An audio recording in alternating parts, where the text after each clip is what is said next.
இந்த வீடியோவில் நம்ம இப்போ என்ன பார்க்க போகிறோன்னா, அனிதா ராதாகிருஷ்ணன் எம்எல்ஏ அவர்களோட தரமான செய்கைகள் அதை பற்றி தான் பார்க்க போகிறோம். ஃபஸ்ட், கொளத்தூர் தொகுதி மக்கள்லாம் நன்றி விசுவாசம் மறந்தவர்கள், அறிவில்லாதவர்கள், கேடு கெட்டவர்கள் அப்படின்னு திருச்செந்தூரில் நடந்த நன்றி தெரிவிக்கும் கூட்டத்தில் ஓட்டு புரட்டி எடுத்திருக்காரு. நாங்கள் கொளத்தூரை சிங்கப்பூர் மாதிரி மாற்றி வச்சுருந்தோம்.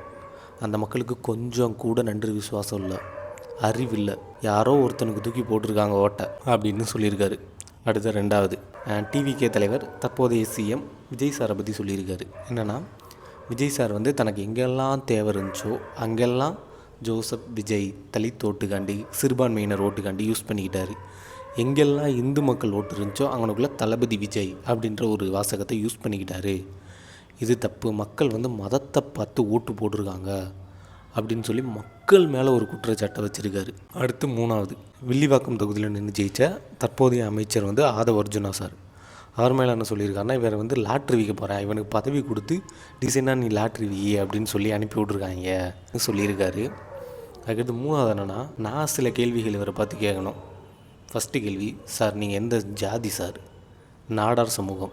நீங்கள் எந்த தொகுதியில் சார் நின்னீங்க? திருச்செந்தூர் தொகுதி.